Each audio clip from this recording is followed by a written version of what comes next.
بسم الله الرحمن الرحيم قل هذه سبيلي أدعو إلى الله على بصيرة أنا ومن اتبعني وسبحان الله وما أنا من المشركين. إن الحمد لله نحمده ونستعينه ونستغفره ونعوذ بالله من شرور أنفسنا ومن سيئات أعمالنا من يهده الله فلا مضل له ومن يضلل فلا هادي له وأشهد أن لا إله إلا الله وحده لا شريك له وأشهد أن محمدا عبده ورسوله صلى الله تعالى عليه وعلى آله وصحبه وسلم تسليما كثيرا أما بعد। সম্মানিত শ্রোতা দর্শক মণ্ডলী, আল্লাহ রাব্বুল আলামিনের যাবতীয় প্রশংসা যে আল্লাহ রাব্বুল আলামিন একক, যার কোনো শরীক নেই। সালাত এবং সালাম নাজিল হোক পেয়ে নবী মুহাম্মদ রাসূলুল্লাহ সাল্লাল্লাহু আলাইহি ওয়াসাল্লামের উপর, যার মাধ্যমে আল্লাহ রাব্বুল আলামিনের সুন্দর সুন্দর নাম গুণাবলী এবং আল্লাহ রাব্বুল আলামিনের তাওহীদ সম্পর্কে, দ্বীনের বিধিবিধান সম্পর্কে আমরা জানতে পেরেছি। আমাদের ধারাবাহিক আলোচনা নাজাত প্রাপ্ত দলের আকীদা চলে আসছে। আজকে পর্ব নম্বর 28। আর কয়েক সপ্তাহ থেকে আমাদের আলোচনার মূল বিষয়বস্তু হচ্ছে তাওহীদুল আসমা ওয়াস সিফাত, আল্লাহ রাব্বুল আলামিনের নাম এবং গুণাবলীর ক্ষেত্রে তাওহীদ। আজকে এরই একটা অংশ আলোচনা আসবে, তা হচ্ছে যে আল্লাহ রাব্বুল আলামিনের নামগুলি কি দলিল ভিত্তিক তাওকিফি। তাওকিফি মানে দলিলের উপর নির্ভরশীল। যেই নামগুলি কোরআন এবং সুন্নাহ ওহীতে এসেছে সেই নামগুলি শুধু আমরা বলতে পারবো যেগুলি আল্লাহর নাম, নাকি আল্লাহ রাব্বুল আলামিনের যে সিফাতে ফেলিয়া রয়েছে, কর্মগত গুণ রয়েছে, আল্লাহ যে কাজগুলি করেন সেই সিফাতে ফেলিয়া থেকে বা কর্মগত গুণ থেকে আমরা কি নাম বের করতে পারবো বা নাম নিতে পারবো যে এই কাজটি আল্লাহ করেন, এটি আল্লাহর কাজের গুণ, সুতরাং এখান থেকে এই নামটি আল্লাহর নেওয়া যেতে পারে।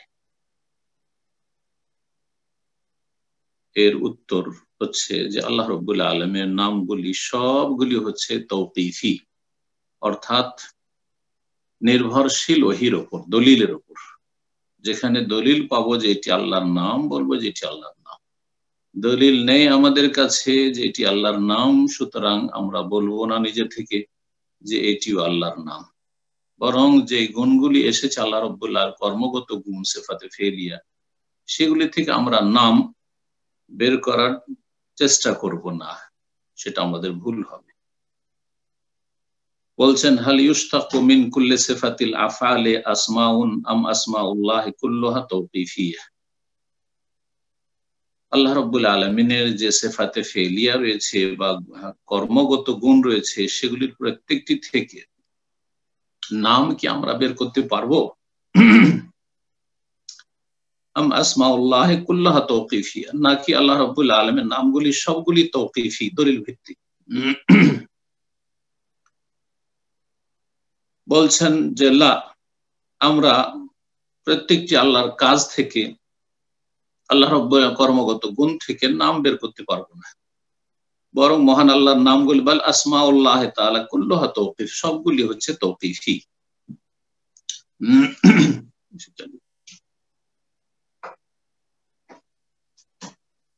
লা ইউসাম্মা ইল্লা বিমা সাম্মা বিহি নাফসা ফি কিতাবে। আল্লাহ রাব্বুল আলামিনের নাম আমরা নিজে থেকে বলতে পারবো না যতক্ষণ পর্যন্ত আল্লাহ স্বয়ং নিজে তার কিতাবে আল কোরআন না বলেছেন, অথবা রাসূলুল্লাহ সাল্লাল্লাহু আলাইহি ওয়াসাল্লাম সেই নামটি না বর্ণনা করেছেন, উল্লেখ করেছেন। আও আতলাকাহু আলাইহি রাসূলুহু সাল্লাল্লাহু আলাইহি ওয়াসাল্লাম ওয়া কুল্লু ফি'লিন আতলাকাহু আল্লাহু তাআলা আলা নাফসিহি ফাহুয়া ফীমা আতলাকা ফীহি মাদহুন ওয়া কামাল। আর যেই কাজটির কথা আল্লাহ রাব্বুল আলামিন বর্ণনা করেছেন নিজের সম্পর্কে, যে এই কাজটি তিনি করেন, সেটি যেই ক্ষেত্রে বলা হয়েছে তার উপর, সেই ক্ষেত্রে আল্লাহ রাব্বুল আলামিনের সেটি প্রশংসামূলক এবং সেটি আল্লাহ রাব্বুল আলামিনের গুণের ক্ষেত্রে পূর্ণতা, অর্থাৎ যে কোনো কাজ আল্লাহ সম্পর্কে কোরআন এবং হাদিসে বলা হয়েছে সেটি আল্লাহর প্রশংসাও এবং আল্লাহ রাব্বুল আলামিনের পূর্ণতারও প্রমাণ বহন করে। তবে ওয়ালাকিন লাইসা কুল্লুহা ওয়াসাফা আল্লাহু বিহি নাফসাহু মুতলাকান ওয়ালা কুল্লুহা ইশতাক্কু মিনহা আসমা বাল মিনহা মা ওয়াসাফা বিহি নাফসাহু মুতলাকান কাকাউলিহি তাআলা আল্লাহুল্লাযী খালাকাকুম সুম্মা রাযাকাকুম সুম্মা ইউমীতুকুম সুম্মা ইহয়ীকুম। বলছেন যে আল্লাহ রাব্বুল আলামিন যে নিজেকে ভূষিত করেছেন বা নিজের গুণ বর্ণনা করেছেন, সেই গুণগুলি সবগুলি আমরা ঢালাও ভাবে নিয়ে নেব না, যে এগুলি থেকে আমি প্রত্যেকটি ক্ষেত্রে আমরা তখন বলা শুরু করব। আর এমনটা হবে না যে প্রত্যেকটি আল্লাহ রাব্বুল আলামিনের গুণ থেকে বা প্রত্যেকটি কাজ থেকে এক একটি করে নাম আমরা নেওয়া শুরু করব, এটাও করব না। বরং কখনো কখনো আল্লাহ রাব্বুল আলামিন নিজের গুণ বর্ণনা করেছেন ব্যাপক অর্থে, এবং সেখানে আল্লাহ রাব্বুল আলামিনের সেগুলি কর্ম হিসাবে বর্ণনা করেছেন যে এই কাজগুলি করেন, এবং এই নামটিও আল্লাহ রাব্বুল আলামিনের রয়েছে, দুটোই। যেমন মহান আল্লাহর বাণী সূরা রুমের আয়াত নম্বর 40-এ রয়েছে। এখানে আল্লাহ রাব্বুল আলামিন কয়েকটি কাজের কথা বর্ণনা করেছেন। আল্লাহুল্লাযী খালাকাকুম, আল্লাহ সেই সত্তা যিনি তোমাদেরকে সৃষ্টি করেন।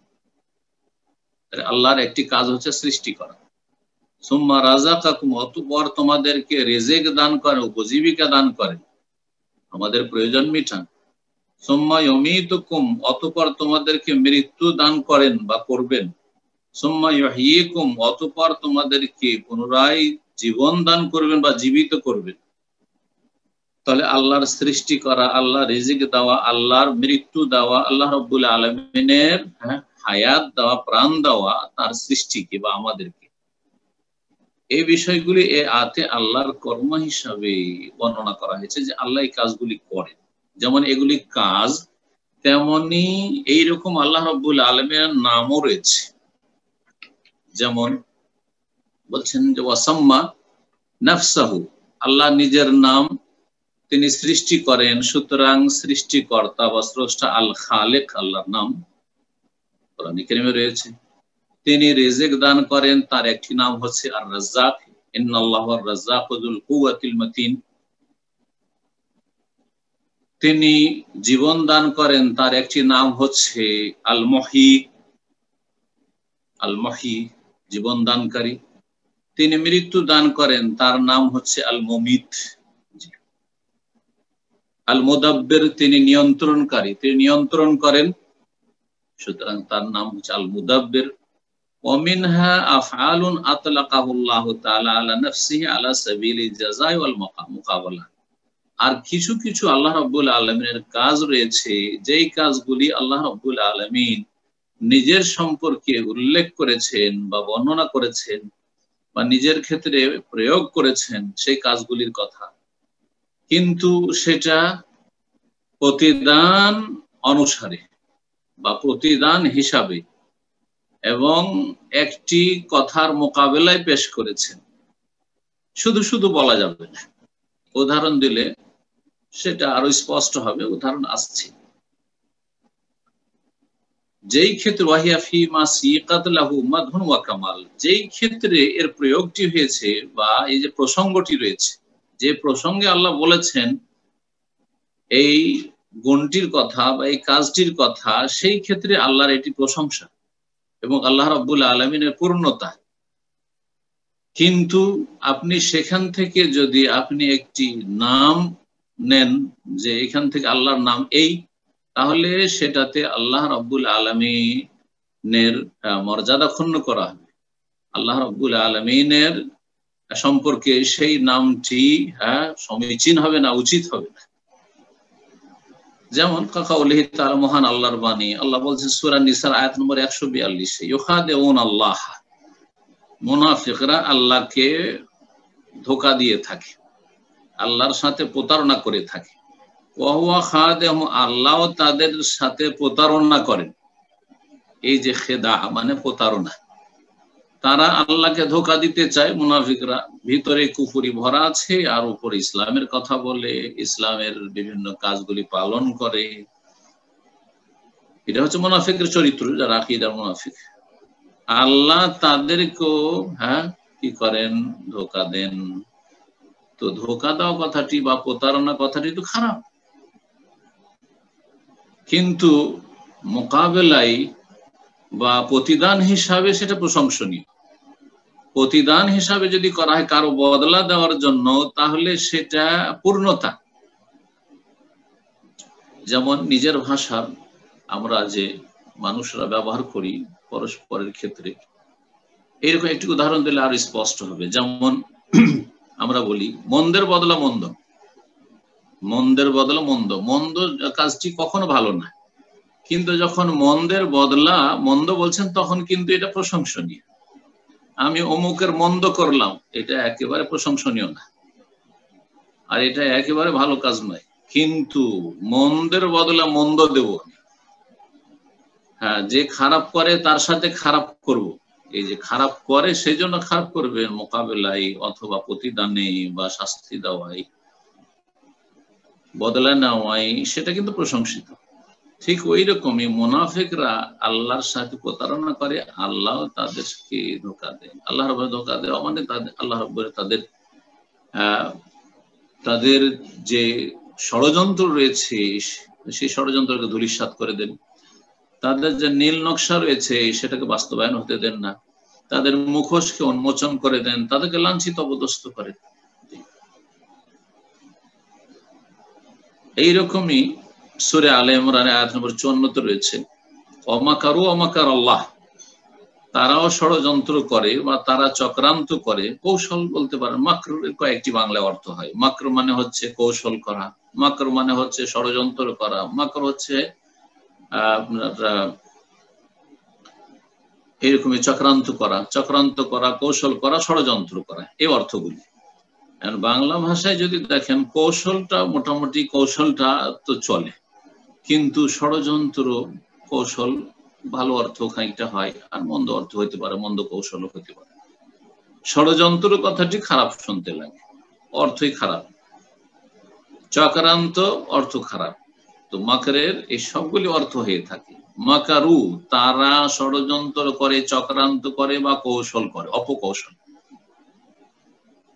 কাফের মুশরিক অথবা মুনাফিকরা ওয়ামাকারু, তারা ইসলাম মুসলিমের বিরুদ্ধে ষড়যন্ত্র করে, কৌশল করে থাকে, অপকৌশলে লিপ্ত হয়। ওয়ামাকার আল্লাহ, আল্লাহ কৌশল করেন।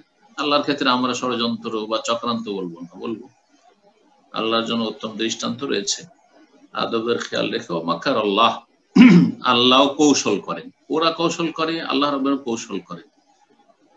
ওদের কৌশলে কিছুই করতে পারে না আল্লাহর ইচ্ছার বিরুদ্ধে, কিন্তু আল্লাহ রাব্বুল আলামিনের কৌশলের সামনে সারা পৃথিবীর সমস্ত শক্তিকে হার মানতে হবে, অসহায়। ওয়াল্লাহু খায়রুল মাকিরিন, আল্লাহ সর্বোত্তম কৌশলী, আল্লাহ সর্বোত্তম কৌশলী।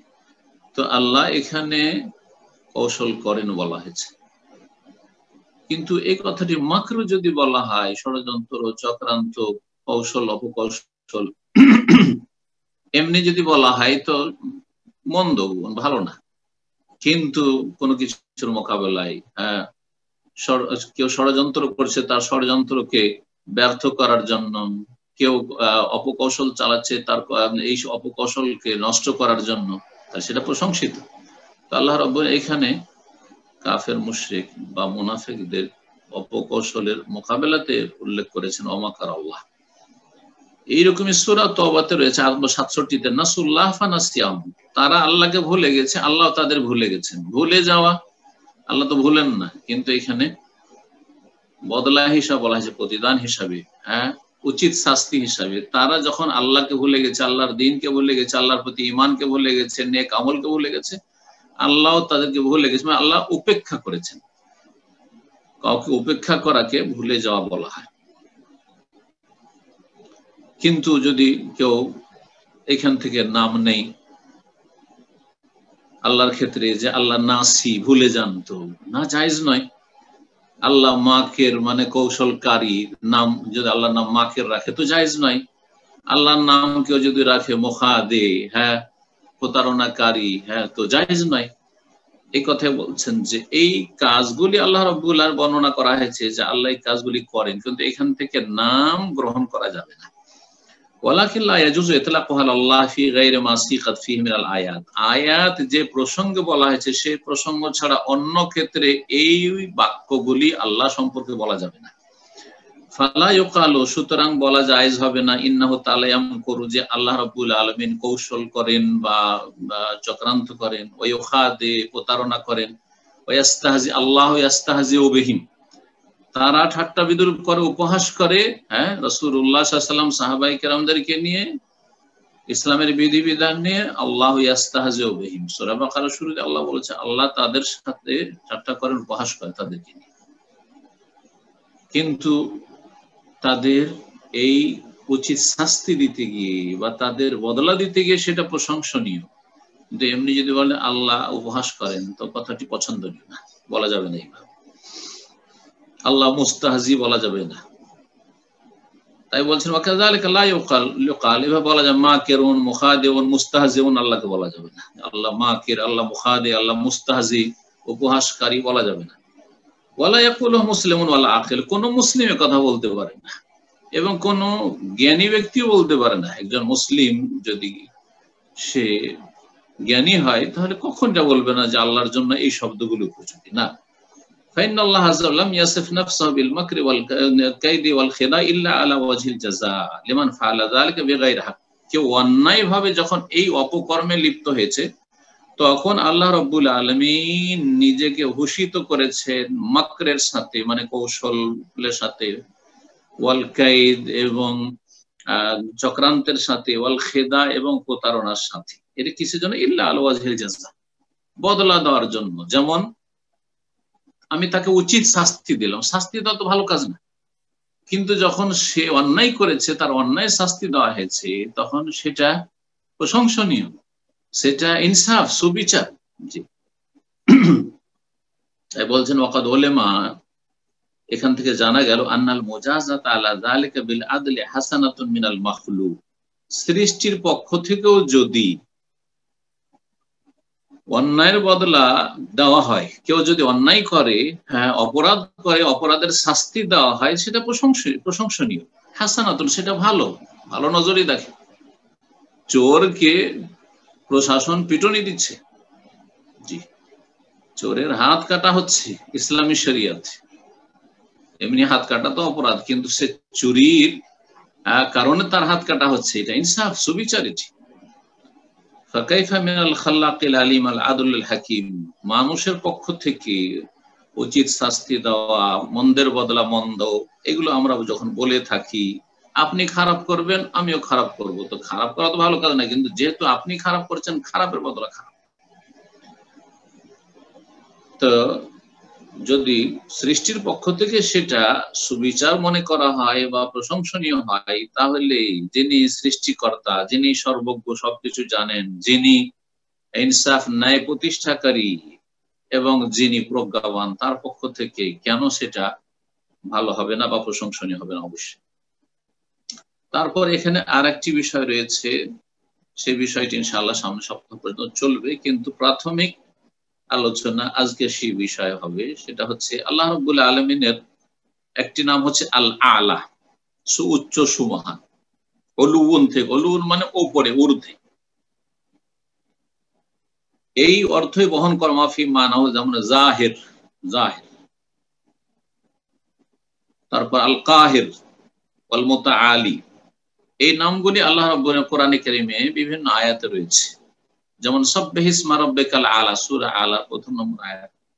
সূরাতুল লাইলে ইল্লা ইবতিগা ওয়াজহি রাব্বিহিল আলা ওয়ালা সাওফা ইয়ারদা, আয়াত নম্বর ২০ সূরাতুল লাইল।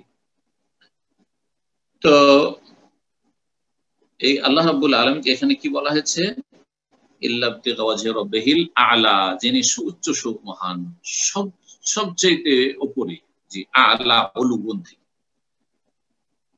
এই যে আলা এর অর্থ, এবং জাহির, জাহির মানে যেমন প্রকাশ হয়, তেমন জাহের মানে বিজয়ী হয়, জাহের মানে সবকিছুর ওপর সর্বজয়ী হয়। জাহের লিউযহিরাহু আলা দ্বীনি কুল্লি, যিনি নিজে সর্বজয়ী আল্লাহ রাব্বুল আলামিন, এবং তিনি মুমিন বান্দাদেরকে, আম্বিয়া রাসূলগণ এবং তাদের অনুসারীদেরকে বিজয়ী করে থাকেন। জাহির। ওয়াল কাহির, কাহর থেকে, কাহর মানে হচ্ছে কোন প্রতিদ্বন্দ্বিতা করার শক্তি যেন সামনে না থাকে, অপ্রতিদ্বন্দ্বী ব্যক্তি, এমন সত্তা আল্লাহ রাব্বুল আলামিন অপ্রতিদ্বন্দ্বী। আল কাহির, আল্লাহর একটি নাম হচ্ছে আল কাহির বা আল কাহার, দুটো এসছে, মুবালাগার সাথে এসছে আর ইসম ফাইলের সাথে কাহির এসছে। এটাও কোরআনে কারিমে রয়েছে একাধিক আয়াতে। এইরকমই আল্লাহর নাম রয়েছে আল মুতাআলি, যেমন সূরা রাদে রয়েছে আয়াত নম্বর 9, আলিমুল গায়বি ওয়াশ শাহাদাতিল কাবীরুল মুতাআল। আল্লাহ রাব্বুল আলামিন অদৃশ্য এবং দৃশ্যের জ্ঞানী, আল কবীর যিনি সবচেয়ে বড়, মহান, আল কবীর মহান, আল মুতাআল যিনি সুউচ্চ সুমহান, আল মুতাআল। জাহের, আমরা জাহের দেখি, এই জাহের নামটিও সূরা হাদীদে রয়েছে। সূরা হাদীদের আয়াত নম্বর 3, হুয়াল আউয়াল ওয়াল আখির ওয়াল যাহির ওয়াল বাতিন ওয়া হুয়া বিকুল্লি শাইইন আলিম। তিনি হচ্ছেন সর্বপ্রথম, আউয়াল, তিনি হচ্ছেন সর্বশেষ, তিনি হচ্ছেন আয-যাহির সর্বজয়ী, ওয়াল বাতিন তিনি হচ্ছেন গোপন, জাহের মানে প্রকাশ হয়ে থাকে। তো জাহের ও কোরআনে কারীমে রয়েছে, আল্লাহকে আয-যাহির বলা হয়েছে, আল্লাহর নাম। এইরকম আল কাহির, কাহির কয়েকটি আয়াত রয়েছে। সূরা ইউসুফের আয়াত নম্বর 39 রয়েছে, আরবাবু মুতাফাররিকুনা খায়রুন আমিল্লাহুল ওয়াহিদুল কাহ্হার, কাহ্হার রয়েছে সূরা ইউসুফে। এইরকম সূরা রাদের আয়াত নম্বর 16 রয়েছে। সূরা ইব্রাহিমে রয়েছে ওয়াবারাজু লিল্লাহিল ওয়াহিদুল কাহ্হার, 48 নম্বর আয়াত। সূরা সাদের আয়াত নম্বর 65, সূরা জুমারের আয়াত নম্বর 4, সূরা গাফির, সূরাতুল মুমিনের যার অপর নাম মুমিন, আয়াত নম্বর 16। এগুলিতে এই আল কাহার নামটি রয়েছে। আল ওয়াহিদুল কাহার, সব জায়গায় ওয়াহিদের সাথে কাহার, যিনি একক অপ্রতিদ্বন্দ্বী, যার প্রতিদ্বন্দ্বিতাকারী কোনো শক্তি নেই। আল্লাহ রাব্বুল আলামিনের সামনে কেউ আসবে, আল্লাহ পৃথিবীতে কোনো কিছু করতে চান, প্রতিদ্বন্দ্বী এসে থামিয়ে দেবে, কোনো শক্তি নেই পৃথিবীতে। এইরকমই কোরআনে কারিমে রয়েছে দুই জায়গায় কাহের শব্দটি রয়েছে, সূরা আনআমের আয়াত নম্বর 18 এবং সূরা আনআমের আয়াত নম্বর 61। ওয়া হুয়াল কাহিরু ফাওকা ইবাদিহি ওয়া হুয়াল হাকীমুল খাবীর। আল্লাহ হচ্ছেন তার বান্দাদের উপর সর্বজয়ী, অপ্রতিদ্বন্দ্বী। এবং আরেক আয়াত রয়েছে, ওয়া হুয়াল কাহিরু ফাওকা ইবাদিহি ওয়া ইরসিলু আলাইহিম হাফাযা। আল কাহির ফাওকা ইবাদিহি, এক কথায় আল্লাহর নাম আল কাহির, আল্লাহর নাম হচ্ছে আল কাহ্হার, আল্লাহর নাম আয-যাহির, আল্লাহর নাম হচ্ছে আল আ'লা, সিফাতি নাম গুণবাচক, আল্লাহর নাম আল মুতাআলি। এই যে নামগুলি রয়েছে, বলছেন যে আল্লাহ রাব্বুল আলামিনের নাম হচ্ছে আল আ'লা বা আল আলী, ওয়া হুয়াল আলিয়্যুল আযীম, আয়াতুল কুরসিতে, মানে সুউচ্চ সুমহান। বলছেন ইয়াতাদাম্মান ইসমুল আলী আল আ'লা as-সিফা আল মুশতাক মিনহা। আল্লাহর নাম যে আল আলী, আল্লাহর নাম যে আল আ'লা সুউচ্চ সুমহান, এই গুণবাচক নামটি এমন একটি গুণকে শামিল, যেই নামটি কি করে, ওয়া হুয়া সুবুতুল উলু লাহু আযজা ওয়া জাল্লা বিজামি মানি। এটা প্রমাণ করে যে আল্লাহ রাব্বুল আলামিনের জন্য রয়েছে এ উলু, সুউচ্চতার গুণ। আল্লাহ রাব্বুল আলামিন সুউচ্চ এবং সুমহান। এটা কোন অর্থে নেব? প্রশ্ন হচ্ছে কোন অর্থে নেব? মাজা ইয়াতাজাম্মানু ইসমুহু, আল্লাহর নাম আল আ'লা, আল্লাহর নাম যাহির, কাহির, আল মুতাআলি, এই নামগুলি যে রয়েছে আল্লাহ, এগুলি কি অর্থকে শামিল, এগুলির অর্থ কি? তো বলছেন যে সমস্ত অর্থগুলি শামিল হবে আল্লাহর সুউচ্চ সুমহান হওয়ার। এটা সংক্ষেপে বলে দিই, আর বিস্তারিত ইনশাআল্লাহ তাআলা সামনে সপ্তাহে আসবে। সেটা 3 রকমের অর্থ হয়ে থাকে। আল্লাহ রাব্বুল আলামিন যে সুউচ্চ সুমহান, তার একটি হচ্ছে উলুল ফাওকিয়্যাহ, উলুল ফাওকিয়্যাহ, আল্লাহ রাব্বুল আলামিন সমস্ত সৃষ্টি জগতের ঊর্ধ্বে, আল আ'লা সবকিছুর উপরে। মানে আল্লাহ রাব্বুল আলামিন সম্পর্কে এই কথা ভাববেন না যে আল্লাহ রাব্বুল আলামিন প্রথম আকাশে আসেন, তার মানে তার উপরে দ্বিতীয় আকাশ, তৃতীয় আকাশ, বাকিগুলো না।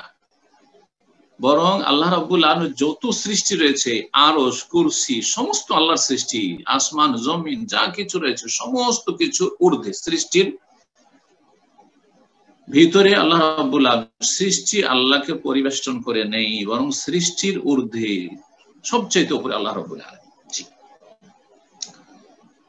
উলুল ফাওকিয়া, উপরে হওয়ার দিক থেকে আল্লাহ সুউচ্চ সুমহান। কোথায়? আলা আরশি, তার আরশের উপর রয়েছেন। আলিন আলা জামিয়ে খালকি, সমস্ত সৃষ্টির উপরে তিনি রয়েছেন, সমস্ত সৃষ্টির ঊর্ধ্বে রয়েছেন। বায়নুন মিনহুম, সমস্ত সৃষ্টি থেকে পৃথক হয়ে রয়েছেন, এমন না যে সৃষ্টিতে একাকার হয়ে রয়েছেন।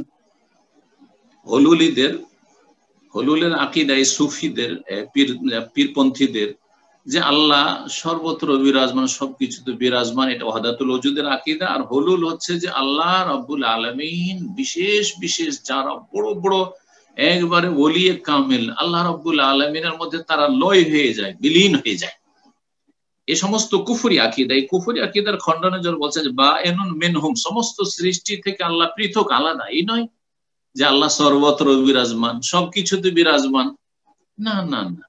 আল্লাহ কোন সৃষ্টির ভিতরে না, কোন সৃষ্টির সাথে একাকার না, সৃষ্টি সমস্ত সৃষ্টির ঊর্ধ্বে এবং সমস্ত সৃষ্টি থেকে আলাদা, পৃথক হয়ে। রাকিবুন আলাইহিম, সবকিছুর ওপর তিনি রক্ষণাবেক্ষণকারী।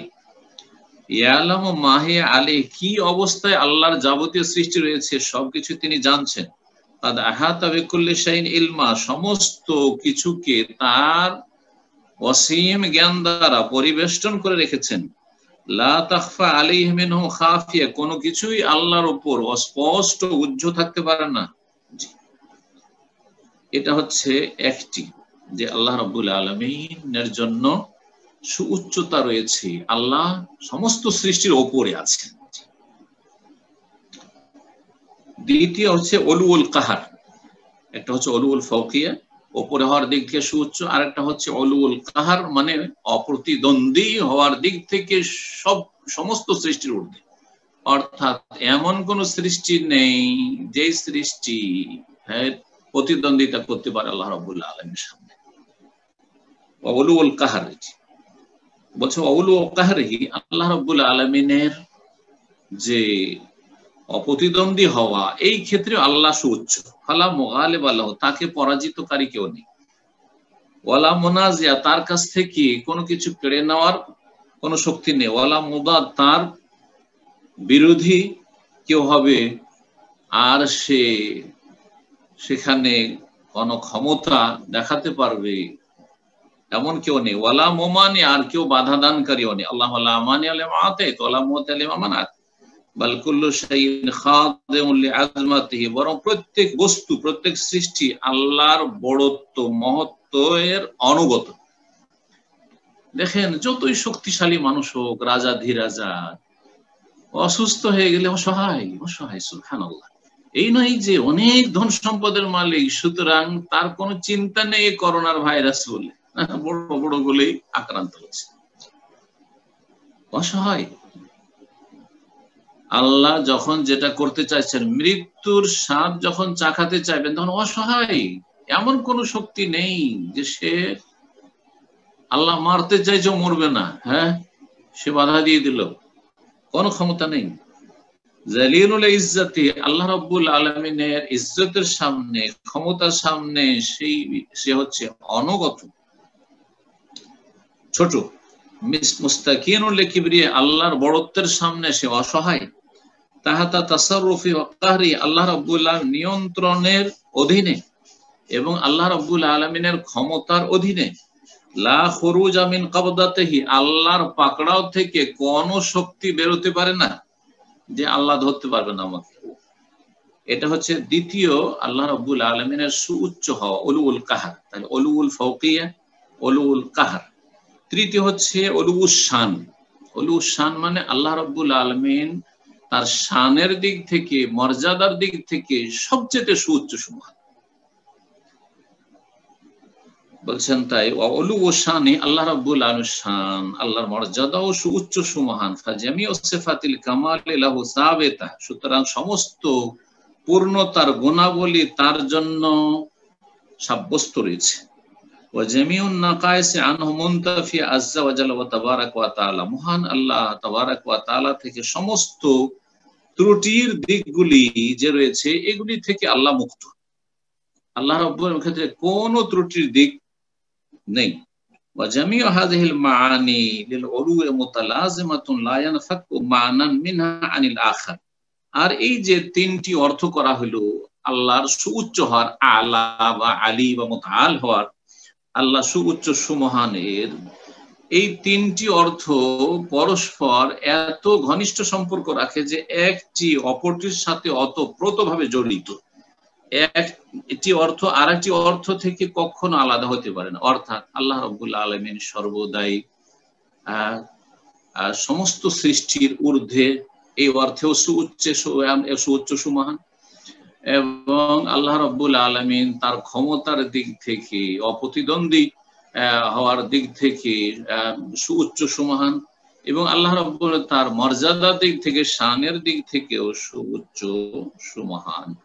এখানে আজকের আলোচনা শেষ করছি। আল্লাহ রাব্বুল আলামিন যেন আমাদেরকে তার সম্পর্কে, তার দিন সম্পর্কে, তার রাসূল সাল্লাল্লাহু আলাইহি ওয়াসাল্লাম সম্পর্কে আমাদেরকে যথাযথ জানার এবং মেনে নেওয়ার, ঈমানের বিষয়গুলি ঈমান নিয়ে আসার বা বিশ্বাস করার, বিশ্বাসের বিষয়গুলি স্বীকৃতি দানের বিষয়গুলি স্বীকৃতি দান করা, ইবাদত বন্দেগীর বিষয়গুলির এই ইবাদত বন্দেগীর মাধ্যমে সম্পাদন করা, আর আখলাক আমল যে রয়েছে, হালাল হারাম রয়েছে, সেগুলির ক্ষেত্রে কোরআন সুন্নাহ অনুযায়ী আমল করা। আল্লাহ যেন আমাদেরকে তৌফিক দান করেন, দিন পুরোপুরি আমাদের জীবনে সার্বিক ক্ষেত্রে বাস্তবায়ন যেন তৌফিক দান করে। আল্লাহ রাব্বুল আলামিন আমাদের ভুল ত্রুটি যে রয়েছে আল্লাহ সেগুলি যেন ক্ষমা করে দেন, এবং আল্লাহ রাব্বুল আলামিন যেন আমাদেরকে জান্নাতীদের দলে শামিল করে দেন। সাল্লাল্লাহু সাল্লাম আলা নবিয়িনা মুহাম্মদ ওয়া আলা আলিহি ওয়া সাহবিহি আজমাইন।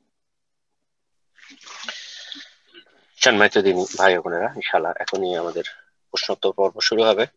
আবার স্মরণ করে দিচ্ছি, ইনশাআল্লাহ আমরা চেষ্টা করব অবশ্যই একটা করে প্রশ্ন করার জন্য। যদি অতীব জরুরি প্রশ্ন থাকে সেটা অনুমতি সাপেক্ষে শেখকে প্রশ্ন করার জানার আপনাদের মাধ্যমে যদি হয় আপনারা প্রশ্ন করবেন। আদারওয়াইজ আমরা একটা করে প্রশ্ন করব, যেহেতু অনেক ব্রাদার সিস্টার লাইনে থাকেন, আমরা সুযোগ করে দিই সকলকে প্রশ্ন করার জন্য, এবং সংক্ষিপ্ত আকারে প্রশ্ন করার চেষ্টা করবো। আল্লাহ আমাদের তৌফিক দান করেন, আমিন। তো আমরা সময় না নিয়ে এখনই শুরু করতে যাচ্ছি। শুরুতেই প্রশ্ন করবেন শাফিরা, আপনি প্রশ্ন করুন।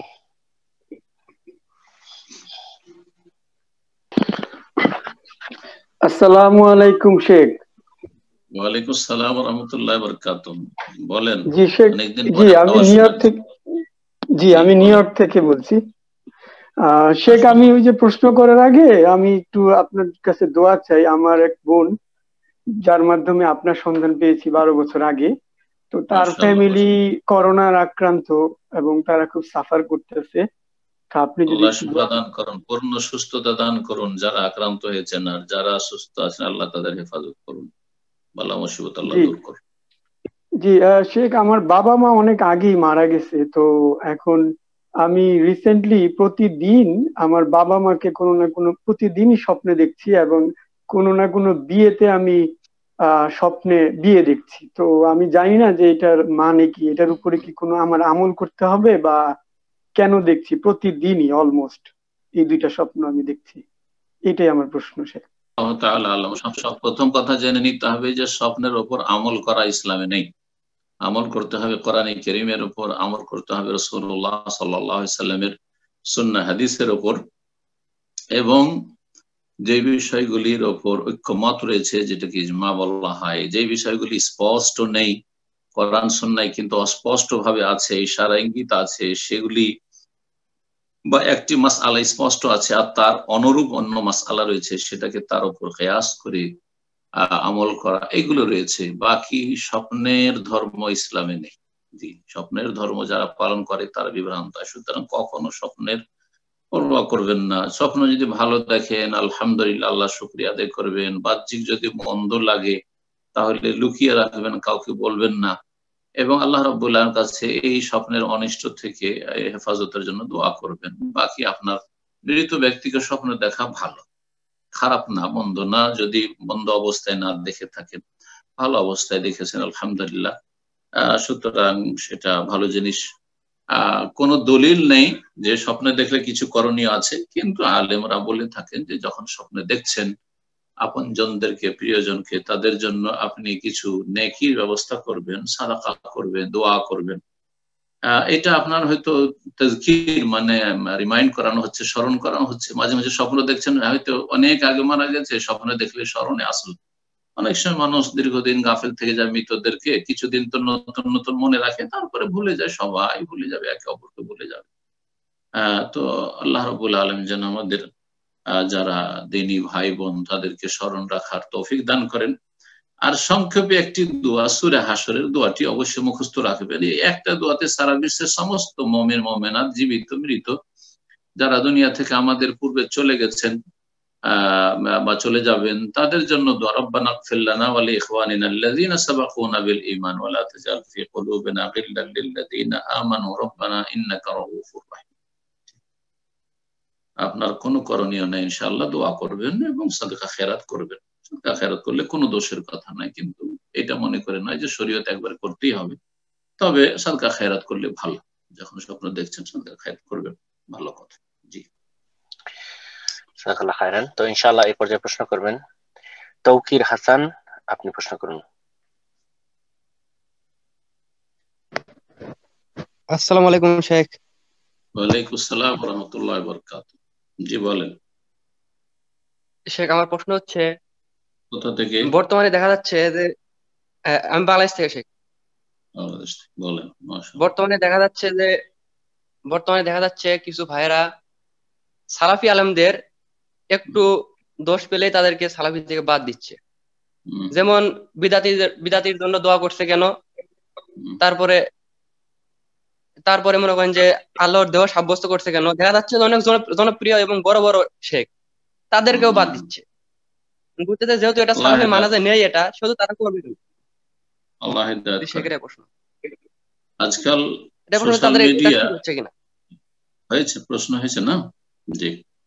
জি জি। আজকাল সোশ্যাল মিডিয়াটা বড় ফিতনার কারণ হয়েছে। সামান্য কিছু লাভ তো অবশ্যই আছে সোশ্যাল মিডিয়াতে, কিন্তু ফিতনা ফাসাদই বেশি আছে। যেসব ফিতনা ফাসাদ বহুমুখী রয়েছে, অশ্লীলতার সাথে সাথে, কুফরের সাথে, নাস্তিকতার সাথে, বেদিনের সাথে, বেহায়াপনার সাথে, তার একটি হচ্ছে কিছু ধার্মিক লোকেরাও ফিতনায় লিপ্ত হচ্ছে। সামান্য একটি কথা, সারা পৃথিবীর কোথায় কিছু হয়েছে সেটা সোশ্যাল মিডিয়ায় মুহূর্তে ছড়িয়ে যাচ্ছে, আর সবাই তাতে উঠে পড়ে লাগছে। আর সবচেয়ে বড় আর একটা দোষ হচ্ছে অনেক ভাইদের, যে নিজে কোথায় আছে যোগ্যতার দিক থেকে এটা মোটেই খেয়াল করে না। সবাই মনে করে যে খুব যোগ্য, কিছু এদিক সেদিক থেকে জোড়া তালি দিয়ে, আরবি ভাষাও বুঝে না, কোরআন এবং হাদিসের একটি আয়াত হাদিসও কিছু বুঝতে পারবে না সরাসরি, কিন্তু এই দিক সেদিক থেকে কিছু ইসলামিক নলেজ একত্রিত করে মনে করে যে আমি তো অনেক বড় হয়ে গেছি। যার ফলে প্রতিটি বিষয়ে মন্তব্য করা, এগুলো ফিতনা। এইসব ফিতনা থেকে বলবো যে যারা ভাইরা, মুসলিম ভাইরা, দিনী ভাইরা, বিশেষ করে যারা সহিহ আকীদা মানহাজের দাবিদার, বেঁচে থাকবেন। সবাই মন্তব্য করবেন না, কারণ জবান থেকে যখন একটি কথা বেরিয়ে যায় তখন সেটা আপনার হাতে থাকে না। তখন আপনি সেই কথার কাছে বাঁধা, হয়তো আল্লাহর কাছে পকড়াও হয়ে যাবে সেটা কথার জন্য, যদি ভুল হয়, অন্যায় হয় তাহলে। সুতরাং আমসিক আলাইকা লিসানাকা, রাসূলুল্লাহ সাল্লাল্লাহু আলাইহি সাল্লামের উপদেশ, তোমার জবানটাকে থেমে রাখিও।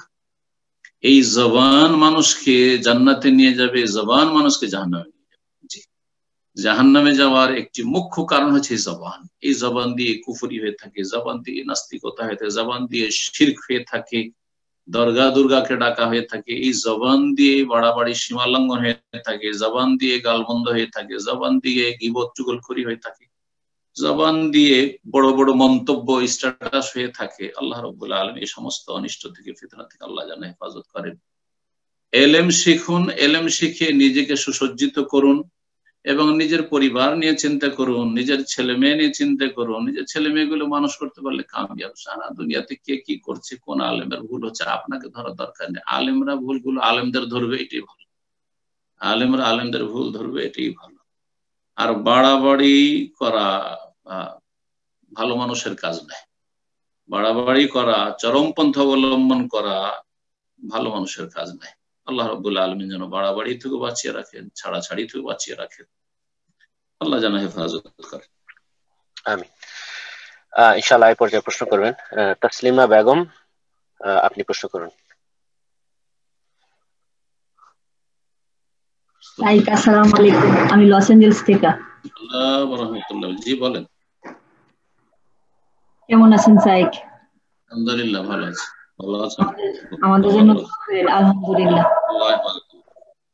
সাইক, আমার কোশ্চেনটা হচ্ছে, আমরা কি সালাম ফিরানোর আগে বৈঠকে বসা এটা বলতে পারুন যে বেশি বেশি দুরূদ ও সালাম নজর প্রিয় নবী মুহাম্মদ সাল্লাল্লাহু আলাইহি ওয়াসাল্লাম, আত্মীয় স্বজনের উপর, নবী সাহাবীর উপরে এগিয়ে বলতে পারুন?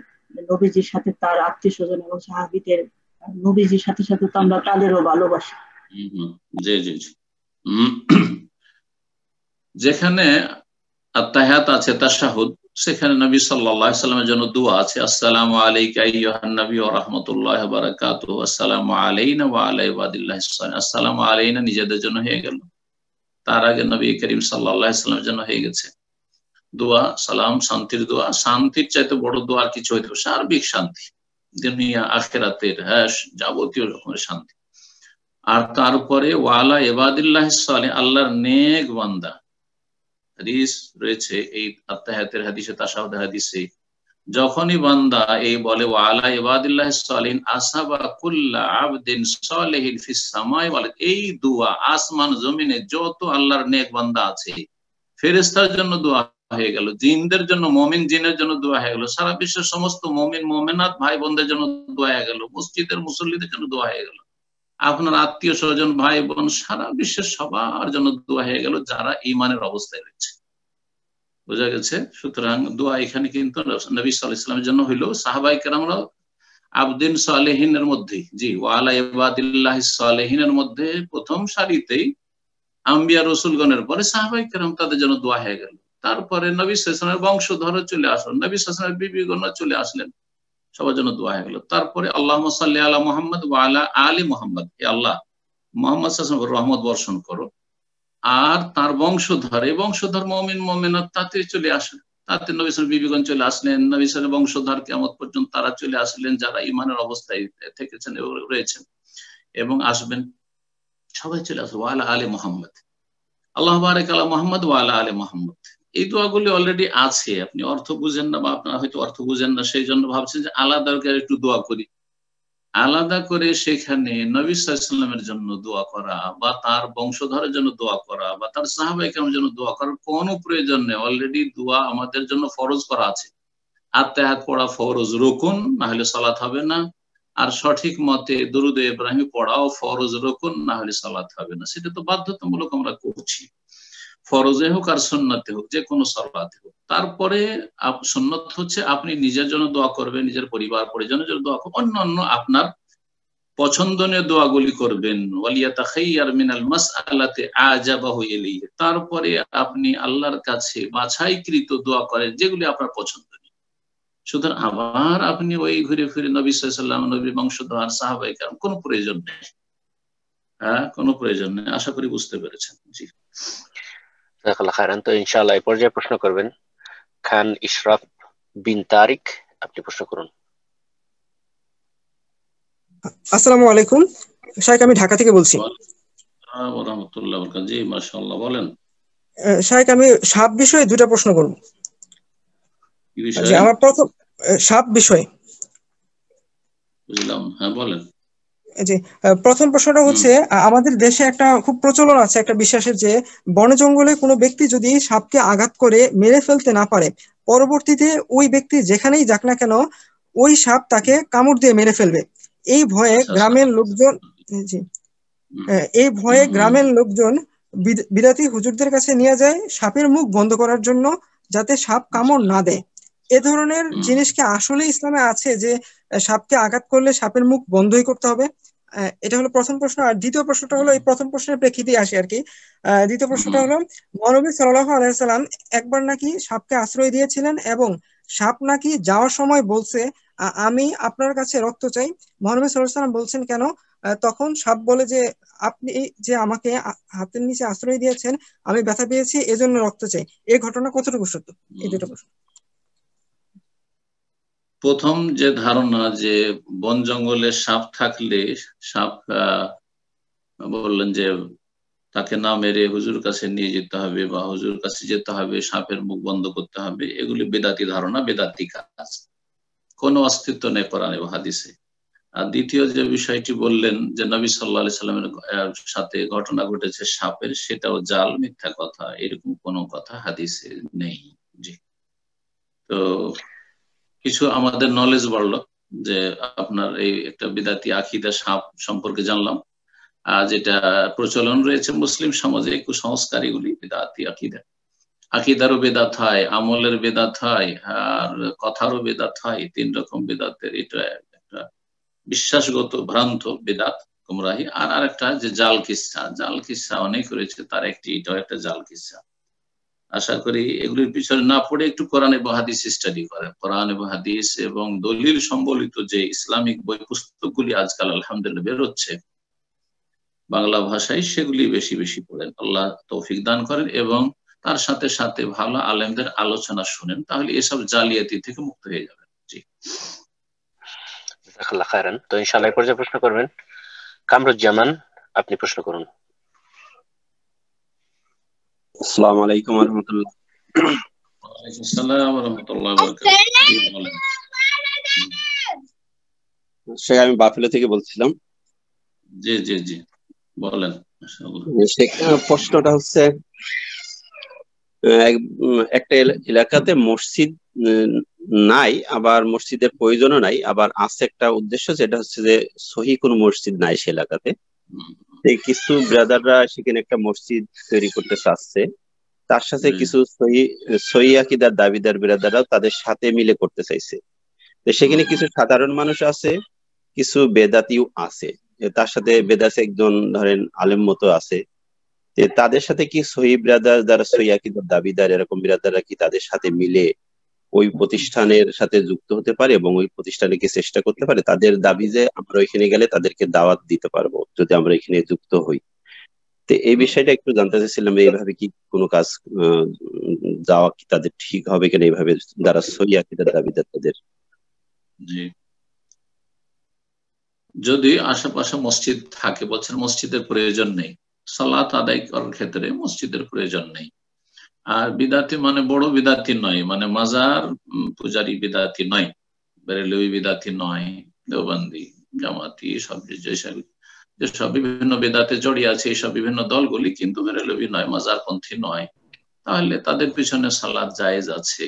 সুতরাং আর সেখানে সালাত আদায় করতে, বিশুদ্ধ সালাত আদায় করতে যদি বাধা না থাকে এবং সেখানে দিন চর্চা করতে, দিনের কথা বলতেও বাধা না থাকে, তাহলে আলাদা করে মসজিদ করাটা ভালো নয়। বরং মসজিদ নতুন করে না করে, বিচ্ছিন্ন না হয়ে তাদের সাথে থেকে যদি সেখানে দাওয়াতের রাস্তা খোলা থাকে আর তার সাথে সালাতও পড়তে পারছেন আপনি বিশুদ্ধ, তাহলে কি প্রয়োজন? ওদেরকে ধীরে ধীরে দাওয়াত দিয়ে ওদেরকেও আপনি সঠিক দিনের দিকে, কোরআন সুন্নাহর দিকে নিয়ে আসতে পারবেন। এই রাস্তাটা খোলা থাকলো, কিন্তু যখনই মসজিদ আলাদা করে নেবেন তখন এই রাস্তাটা বন্ধ হয়ে যাবে। কিন্তু যদি এমনটা হয় যে আপনাকে সহি শুদ্ধ সালাত আদায় করতে দিচ্ছেন ওদের মসজিদ, সুন্নত মোতাবেক সালাত আদায় করলে মসজিদ থেকে বের করে দেবে, আর দিনের দাওয়াত তো দিতেই দেবে না, সহি কিতাব নিয়ে গিয়ে তাদের মসজিদে রাখেন, সেগুলি সরিয়ে ফেলবে, দাওয়াতি কাজে তারাই বেশি বাধা দিয়ে থাকে, এইরকম কাজ যদি করে, আর দেখছেন যে এখানে দাওয়াতের রাস্তা তেমন খোলা নেই, সংকুচিত, আর আমরা যদি অন্য কোথাও মসজিদ করি তাতে ফিতনা ফাসাদ হবে না, আর মসজিদটাকে সামলাইতে পারবো। এটা একটা শর্ত মনে রাখবেন যে মসজিদ শুধু তৈরি করলে হবে না, অনেক জায়গায় মসজিদ তৈরি করছেন, সামলাতে পারছেন না, 2-4-5 জন আছে, পয়সা আছে, বিদেশ থেকে কোনো ভাই দিয়ে দিল আর মসজিদ তৈরি করে নিলেন, শেষে দেখা গেল যে মসজিদটা দখল করে নিল। সৌদি আরব আর কুয়েতের কত তৈরিকৃত মসজিদ বাংলাদেশে, শত শত মসজিদ বিদআতপন্থীরা দখল করে নিয়েছে, আমাদের কাছে সব রেকর্ড আছে, দখল করে নিয়েছে। কখন আইনের আশ্রয় নিয়ে উদ্ধার করতে পেরেছে, কখনো পারেনি, গায়ের জোরে তারা দখল করে নিয়েছে, ষড়যন্ত্রকে দখল করে নিয়েছে। আর তারপরে যদি আমরা বেদাতি কমিটিতে মিশিয়ে রাখেন তো আরো বিপদ রয়েছে। আজকে ওরা হয়তো ওই মসজিদটা দখল করার জন্য আপনাদের সাথে মিলে আছে, আর কালকে যখন মসজিদটা তৈরি হয়ে যাবে তখন গায়ের জোরে মসজিদটাকে দখল করে নিবে, আবার ওখানে বেদাত শুরু হয়ে যাবে। সুতরাং যদি মসজিদ করতে হয়, যেমনটা বললাম, এই সব শর্তগুলি সামনে রেখে, প্রয়োজন সামনে রেখে দাওয়াতি কাজ করবেন। ওখানে দাওয়াতি কাজ বন্ধ আছে, সহি শুদ্ধ সালাত পড়বেন, ওখানে সহি শুদ্ধ সালাত পড়তে চরম বাধা সৃষ্টি করছে, আর দাওয়াতের রাস্তা খোলা নেই, তারা একবারে গোড়া কট্টর অথবা বড় শিরক বিদআতে লিপ্ত রয়েছে, তাহলে মসজিদ করুন। কিন্তু শর্ত হচ্ছে মসজিদ যেন রক্ষা করতে পারেন, অন্তত কিছু লোক হইতে হবে যারা মসজিদটা রক্ষা করতে পারবে। আর যদি 2-4-10 জন লোক আছে, দূরে দূরে ছড়িয়ে ছিটিয়ে লোকেরা আছে, আর মসজিদ তৈরি করে দিলেন একবারে গোটায় বিদআতি গ্রাম, তাহলে তো তারা দখল করে নেবে। এইরকম মসজিদ করবেন না যে মসজিদ করে ঝগড়া বিবাদ হয় অথবা রক্ষা না করতে পারেন, আবার সেখানে বিদআত শুরু হয়ে যায়। কোরআন সুন্নাহর অনুসারী ভাইরা লিল্লাহ ফিল্লাহ আল্লাহর জন্য দান খেরাত করলো, মসজিদ তৈরি করে দিল, শেষে মসজিদটা বিদআতিরা নিয়ে, এমন মসজিদ তৈরি করবেন না। আশা করি বুঝতে পারছেন। আল্লাহু আ'লাম। ইনশাআল্লাহ এই পর্যায়ে প্রশ্ন করবেন জাহিদ হাসান, আপনি প্রশ্ন করুন। জাহিদ হাসান, আপনাকে আমি 1 মিনিট পরে সুযোগ করে দিচ্ছি ইনশাআল্লাহ। এই পর্যায়ে প্রশ্ন করবেন, এর পরবর্তীতে আপনাকে সুযোগ করে দেবেন ইনশাআল্লাহ। এই পর্যায়ে প্রশ্ন করবেন স্বপ্না, আপনি প্রশ্ন করুন।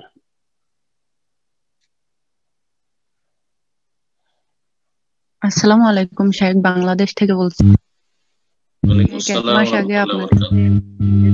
জি জি বিবাহের জন্য বলেন। দোয়া আমাদের বিবাহ সম্পূর্ণ হয়েছে আলহামদুলিল্লাহ। আমাদের আলহামদুলিল্লাহ, দাম্পত্য জীবন সুখের দোয়া করবেন। বারাকাল্লাহু লাকুম ওয়া বারাকা আলাইকুম ওয়া জামা বাইনাকুম ফি খাইর। আমাদের বিবাহ বেদাতি নিয়মে সম্পূর্ণ হয়েছে, কেননা আমি একা মেয়ে, শুধুমাত্র আমাদের সমাজে আমি লোকদেরকে বুঝাইছি, আমার বাবা মা আত্মীয় স্বজনদের বুঝানোর পরেও তারা মানেনি বা বিবাহটা সহি আকীদার নিয়মে হয়নি। আমার খালু অলি হিসেবে আমার বাবার অনুমতিক্রমে বাবা ছিল উপস্থিত, তো এখানে আমার অসুবিধা নেই, বাবার অনুমতি আছে, বাবার যখন অনুমতি আছে ইনশাআল্লাহ অসুবিধা নেই। বিদআত করলে ইনশাআল্লাহ বিয়ে হয়ে গেছে। বিবাহের মৌলিক বিষয়গুলো যদি ঠিক থাকে, হিজাব কবুল ঠিক আছে, অভিভাবক অলি আছে, তাহলে ইনশাআল্লাহ তাআলা বিবাহ হয়ে গেছে। আল্লাহ যেন বরকত দান করেন। আমাদের জন্য দোয়া করবেন। প্রশ্ন হচ্ছে আল্লাহ বরকত দান করুন। আর কোনো প্রশ্ন আছে? জি শাইখ, আমার আরেকটা কোশ্চেন আছে। মাগরিবের নামাজে আমরা 3 রাকাত ফরজে 2 রাকাত সুন্নাত পড়ি, তারপরে 2 রাকাত নফল নামাজ পড়ি। এই 2 রাকাত নফল নামাজ এটা কি বেদাত? আমি গত দিনে একটা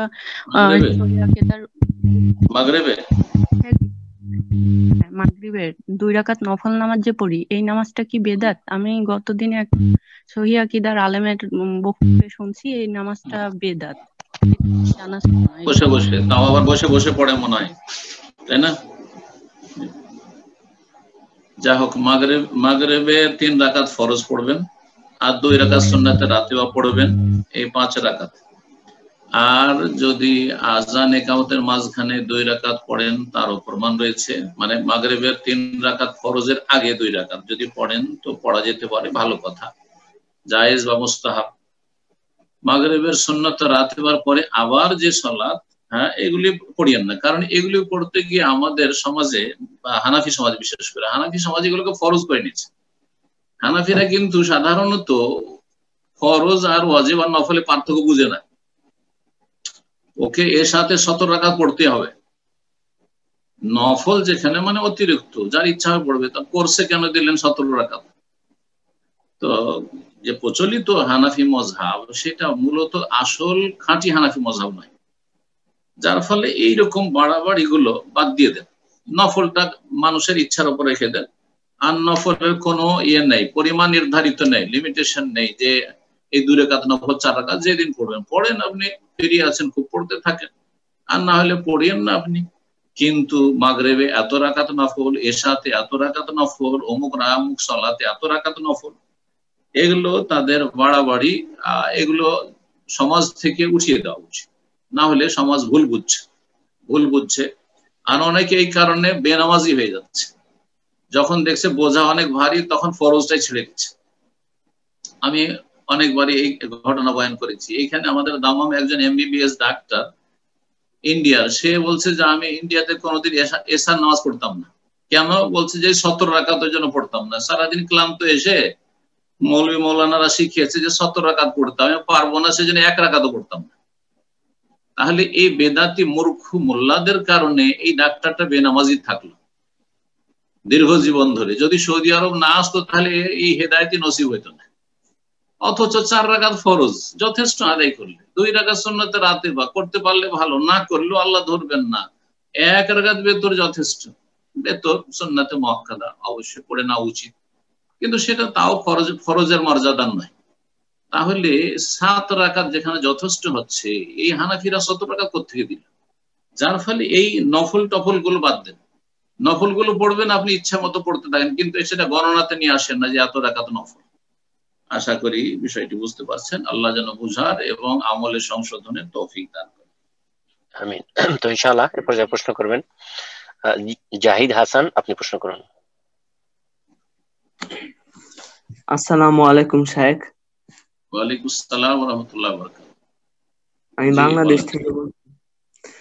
আমার প্রশ্ন হলো, ইবনে সিনা, আল কিন্দির, আল ফারাবি তারা নাকি জাদুবিদ্যা আবার কাব্বালাও চর্চা করতেন, আসলে এখন এটি কি সঠিক? ইবনে সিনা, আল ফারাবি এসব লোকগুলির আকীদা ঠিক ছিল না। এগুলো লোকের মধ্যে বড় বড় গুমরাহি ছিল। এতটাই আপনাদের জন্য জেনে নেওয়া যথেষ্ট, আর এটাও না জানলে অসুবিধা নেই। হ্যাঁ, আশা করি বুঝতে পারছি। এই জন্য জানতে হবে যে আমাদের দেশে অনেকেই মানে অনেক ইসলামপন্থীরা, বর্তমান যুগের ভাষা ইসলামপন্থীরা নিজের হাসপাতাল ক্লিনিকের নাম ফারাবি আর ইবনে সিনা আর অমুক তমুক দিচ্ছে, আর মনে করছে যে এটা এরা হচ্ছে ইসলামী স্কলার। না, এরা ইসলামী স্কলার না, এদের মধ্যে এলহাদ বেদিনী অনেক কিছু ছিল, গুমরাহি ছিল, বড় বড় গুমরাহি ছিল। তো ওরা কি জাতিতে মুসলিম, তাদের ভালো কিছু সাবজেক্ট ছিল, যে সাবজেক্ট গুলিতে পারদর্শী ছিল, এগুলো অমুসলিমদের সামনে পেশ করা হয়ে থাকে, অনেকে করে থাকেন যে এরা এই ছিল সেই ছিল মুসলিম জাতির ইত্যাদি। তো এদের সম্পর্কে আমাদের জানার কোনো প্রয়োজনও নেই, আশা করি বুঝতে পেরেছেন। কারণ না, এরা আমাদের আদর্শ না, এরা আমাদের অনুসরীয় না। আর আল্লাহ জিজ্ঞাসা করবে না যে ফারাবিকে চিনতে কিনা, ইবনে সিনাকে চিনতে কিনা, আল বেরুনিকে চিনতে কিনা, আল্লাহ জিজ্ঞাসাই করবে না। সুতরাং আমাদের চেনার কোনো প্রয়োজনই করে না। চেনবেন আল্লাহকে, আল্লাহর মারিফাত হাসিল করেন যথাযথ, এবং চেনবেন রাসূলুল্লাহ সাল্লাল্লাহু আলাইহি সাল্লামকে, আর তারপরে সাহাবায়ে কেরামদের জীবনী পড়ুন, উম্মাহাতুল মুমিনিনদের জীবনী পড়ুন, তারপরে মুহাদ্দিসিনে কেরাম, আইম্মায়ে কেরাম তাদের জীবনী সম্পর্কে জানুন।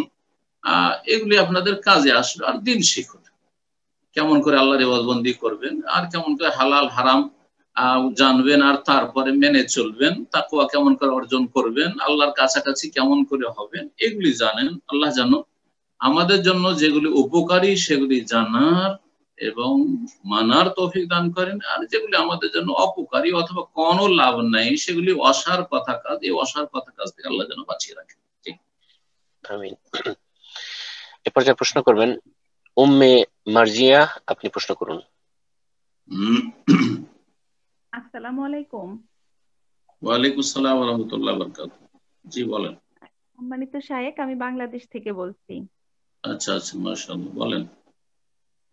আমি জানতে চাচ্ছিলাম যে আমরা এই যে অনেক সময় প্রশ্ন করি, আমরা যেটা জানি যে মহিলাদের কণ্ঠটা তো পর্দার অন্তর্ভুক্ত, তো সেক্ষেত্রে আমি সম্প্রতি আরো দুই একটা প্রশ্ন করতে পেরেছি, তো আপনার মাধ্যমে এই বিষয়টা একটু বিস্তারিত জানতে চাই। আর আপনার মাধ্যমে আমি আমাদের সম্মানিত অ্যাডমিন ভাইকে একটু অনুরোধ করতে চাই যে দুই একটা প্রশ্ন সামাজিক যোগাযোগ মাধ্যমে আমাদের নাম মেনশন করে দিয়েছে, তো এটা যদি উইথড্র করা যেত, আমাদের পর্দার বিষয়টা বা প্রাইভেসিটা, হয়তো আমরা আমাদের একটু মানসিক কষ্টের মধ্যে আছি, পর্দা নিয়ে একটু ভয়ের মধ্যে আছি, এই বিষয়টা নিয়ে যদি একটু ব্যাখ্যা করতেন। জি জি, গুরুত্বপূর্ণ প্রশ্ন করেছেন। মহিলাদের আওয়াজ কি পর্দা, আওরাত মানে ঢেকে রাখার বিষয় বা বস্তু? এই ক্ষেত্রে সঠিক মত হচ্ছে মহিলাদের আওয়াজ পর্দা নয়, ঢেকে রাখা আবশ্যক নয়। তবে মহিলাদের আওয়াজ যদি পরপুরুষরা বিনা কাজে না শোনে তো ভালো, অবশ্যই। এজন্য আমাদের জুমে বোনেরা আসবেন এর জন্য আমি উৎসাহিত করি না। ভালো করে শুনে রাখেন আমার এই কথাটি, এটা অনেকদিন থেকে আমার ইচ্ছা যে মাঝে মাঝে বলবো, কিন্তু আমি ব্যক্তি পর্যায়ে অনেককে বলেছি যে মহিলাদের প্রশ্নের জন্য জুমে আসতে হবে, এটার জন্য আমি উৎসাহিত করি না আর আমি আগ্রহ প্রকাশ করি না, তবে নাজায়েজ মনে করি না, কারণ নাজায়েজ নয়। সেই জন্য যদি কেউ প্রয়োজন মনে করে, প্রয়োজনের তাগিদে প্রশ্ন করে তো জায়েজ। সৌদি আরবে এজাতুল কোরআনুল কারীমে যে প্রশ্ন উত্তর প্রোগ্রাম হয় তাতে পুরুষরাও জিজ্ঞেস করে, মহিলারাও জিজ্ঞাসা করে। টেলিফোন সওয়ালুন আল হাতিফ, টেলিফোনে জিজ্ঞাসা, এটা অনেক আগে থেকে চলে আসছে, জুম আসার অনেক আগে থেকে, অনেক বছর থেকে, আর তাতে উত্তর দিয়ে থাকেন বড় বড় শাইখেরা। তো জায়েজ। আর জায়েজ এই জন্য আল্লাহ রাব্বুল সূরা আহজাবে বলেছেন, ওয়াইজা সাআলতুমুহুন্না মাতাআন ফাসআলুহুন্না মিন ওয়ারাই হিজাব। তোমরা যদি নারীদের কাছ থেকে, মহিলাদের কাছ থেকে কোনো কিছু চেয়ে নেওয়ার প্রয়োজন মনে করো, যে তাদের কাছ থেকে চাইতে হবে কিছু, মহিলার কাছ থেকে কোনো পুরুষকে কোনো কিছু চাইতে হবে, ফাসআলুহুন্না, তাদের কাছ থেকে চেয়ে নাও, তাহলে বোঝা গেল যে কথা বলা যাবে, চেয়ে নেওয়া যাবে, অমুক জিনিসটা দেন তো, অমুকটা করেন তো, বলা যাবে। মিন ওয়ারাই হিজাব, পর্দার আড়াল থেকে, পর্দার আড়াল থেকে। তাহলে পর্দার আড়াল থেকে কথোপকথন করা যাবে। সেটা পর্দা মানে বাড়ির বাসার গেটের পর্দা হইতে পারে, সেটা মহিলাদের চেহারার মুখমণ্ডলের হেজাবের পর্দা হইতে পারে, সেটা জুমে আপনি ভিডিওতে আসলেন না, অডিওতে শুধু আওয়াজে আপনি জিজ্ঞেস করলেন, এটা পর্দার আড়াল থেকে হইতে পারে, জায়েজ রয়েছে। টেলিফোনে হইতে পারে, সে হোয়াটসঅ্যাপে হইতে পারে। তো তারপরে আবার বলছি যে জুমে এসে এইরকম ভয়েস দিয়ে জিজ্ঞাসা না করে যদি বিভিন্ন যে গ্রুপগুলি রয়েছে শেখদের, সেগুলিতে আপনারা অ্যাড হয়ে গিয়ে লিখিত প্রশ্ন করেন, সবচেয়ে বেটার, সবচেয়ে উত্তম হচ্ছে যে লিখিত আপনি প্রশ্ন করবেন আর ভয়েস দেবেন না। আর যদি কখনো ভয়েস দিয়েও কাউকে জিজ্ঞেস করেন আর সেখানে ফিতনার কোনো আশঙ্কা না থাকে, তাহলে ভয়েস বেগানা পুরুষের জন্য শোনা জায়েজ মহিলাদের। শুধু সেই ভয়েস শোনা জায়েজ নয় যে ভয়েসে আকর্ষণ রয়েছে, যেমন কোরআন কারীমের তেলাওয়াত, তেলাওয়াতে আকর্ষণ রয়েছে, সৌন্দর্য রয়েছে, যাইয়ানুল কোরআন বিআসওয়াত। সুতরাং মহিলারা কাউকে সুর ধরে সুর করে কোরআন তেলাওয়াত শোনাবে, কোরআন কম্পিটিশন করবে, যেমন অনেক জায়গায় হচ্ছে যে মহিলাদের বা যুবতীদের কোরআন কম্পিটিশন, আর সেখানে পুরুষরা থাকছে আর সে তেলাওয়াত শোনাচ্ছে, না, এটা জায়েজ নয়। তারপরে গান শোনানো, কবিতা শোনানো, সঙ্গীত শোনানো। আজকাল বিভিন্ন যে আপনার এই শিল্পী গোষ্ঠী রয়েছে, সাবালিকা মেয়েদের সেসব সঙ্গীত, ইসলামী সঙ্গীতের নামে সব শুনছে আর শোনাচ্ছে আর সোশ্যাল মিডিয়াতে দেওয়া আছে, এগুলি জায়েজ নয়। কারণ এইসব আওয়াজে, এসব সুরে ফিতনা রয়েছে, আকর্ষণ রয়েছে, সেটা জায়েজ নয়। কিন্তু সাধারণ ভাষায় যদি কেউ কাউকে কোনো দিনই প্রশ্ন করে, জায়েজ।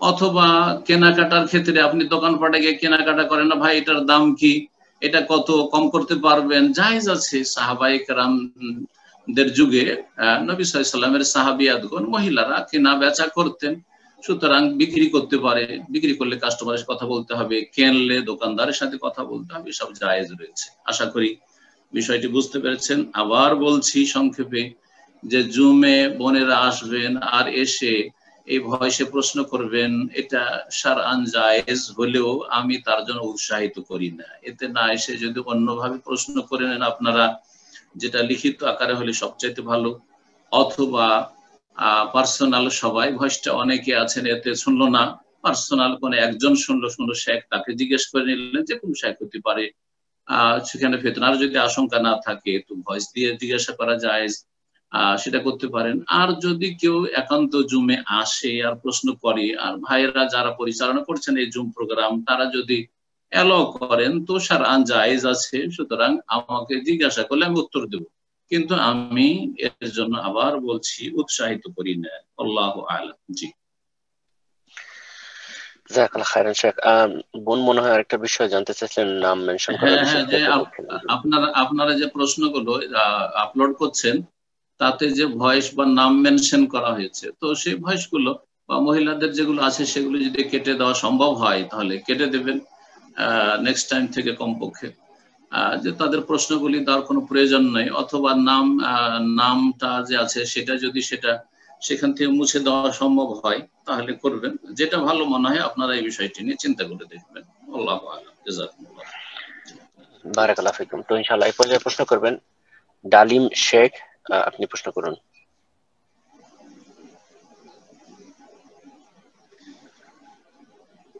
আসসালামু আলাইকুম ওয়া রাহমাতুল্লাহি ওয়া বারাকাতুহু। ওয়ালাইকুম আসসালাম ওয়া রাহমাতুল্লাহি ওয়া বারাকাতুহু। জি শেখ, আমার একটা প্রশ্ন ছিল যে আমাদের দেশে যে কেউ মারা গেলে পরে তারপরে মানে অন্য মানে ঘর থেকে টাকা পয়সা তুলে তার ইয়াতে খানা পানি করা, এটা কত শরীয়ত সম্মত জায়েজ? কেউ মারা গেলে খানা পানি কার জন্য করে?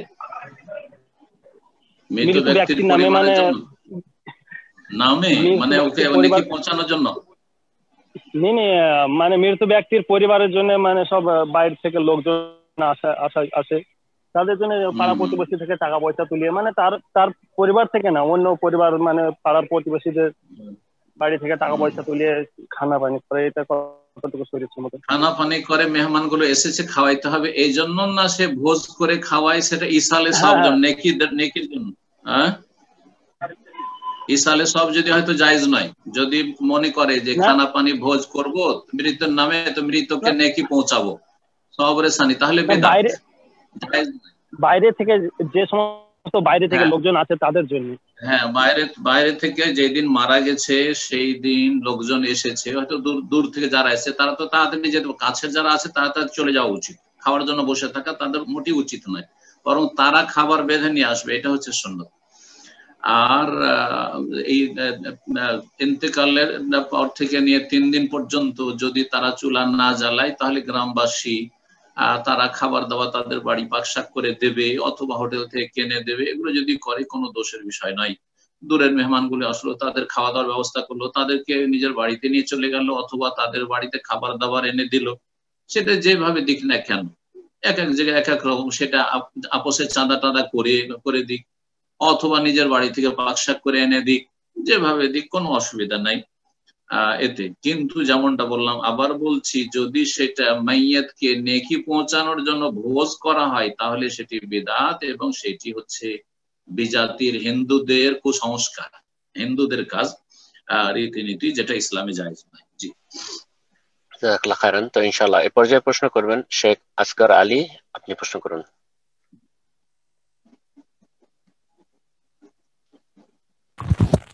আসসালামু আলাইকুম রহমতুল্লাহ। ওয়ালাইকুম আসসালাম ওয়া রাহমাতুল্লাহি ওয়া বারাকাতুহু। জি বলেন। সম্মানিত স্যার, কেমন আছেন? আলহামদুলিল্লাহ, ভালো আছেন? জি জি জি আলহামদুলিল্লাহ। জি, আমি সৌদি আরব বর্তমানে রিয়াদে থেকে বলছি, আমার বাড়ি হচ্ছে ইন্ডিয়া ওয়েস্ট বেঙ্গলে। জি, আমরা ছাত্র যে হাসেম আছে ওনার পাশাপাশি। জি আচ্ছা আচ্ছা, মাশাআল্লাহ। জি আমার প্রশ্নটা হলো, আমি এই সৌদি আরবে এসেই মানে তৌহিদের জ্ঞানটা পেয়েছি, দোয়া করবেন আল্লাহ যেন আমাকে তৌহিদের উপর ইমান আমলের উপর রাখে। সেন্টারে গিয়ে পুরো গ্রামের মধ্যে আমি ওই আকীদাটা পেয়েছি, কিন্তু বর্তমানে আজ 8 বছর হয়ে গেল সৌদি আরবে আছি। জি তো গ্রামে গিয়ে আমি যখন বলি যে আমাদের গ্রামে 2টো মাজার আছে এবং ওই ফুরফুরার আশেপাশে আমাদের বাড়ি, যে পীরেদের ঘরে নিয়ে এসে ওই মাজারে সব জুলুস করে, তারপরে এই নবী দিবস করে, আমি যখন তাদের ঘরে বারণ করি তো গ্রামবাসীরা আমাকে বলে যে এক ঘরে করে দেবো, তো তোমরা অন্য দলে চলে গেছো, এটা দল সহি নয়, আমাদের পীর সাহেব যা বলে তাই করবো। তো এই ক্ষেত্রে আমার কি করণীয়? তারা বলে এক ঘরে করে দেবো, কবর মরে গেলে কবরস্থানে কবর দিয়ে দেবো না, এক্ষেত্রে আমার করণীয় কি? এই ক্ষেত্রে করণীয় হচ্ছে, যদি আপনি সেখানে তাদেরকে বল প্রয়োগ করা আপনার কাজ নাই, বল প্রয়োগ করা আপনার কাজ না, বল প্রয়োগ করা সরকারের কাজ, মুসলিম সরকার প্রশাসনের কাজ। প্রশাসন ইচ্ছা করলে মাজার ভেঙে খান করে দেবে, সাধারণ কবরস্থানে পরিণত করবে, এটা সরকারের জন্য নেকির কাজ, সওয়াবের কাজ। পক্ষান্তরে কোনো আলেমের জন্য মাজার ভাঙা অথবা জনগণের জন্য মাজার ভাঙা দেওয়া এগুলো জায়েজ নয়, কারণ এতে ফিতনা ফাসাদ হবে। তো বল প্রয়োগটা তো বাদ গেল। নবী সাল্লাল্লাহু আলাইহি ওয়াসাল্লাম 3টি স্তর বলেছেন, মান রাআ মিনকুম মুনকারান ফালিয়ুগাইয়িরহু, যে ব্যক্তি কোনো অন্যায় দেখবে আর এইসব মাজার পাকা করে, এগুলো হচ্ছে চরম অন্যায়, শিরকের রাস্তা, বরং শিরক।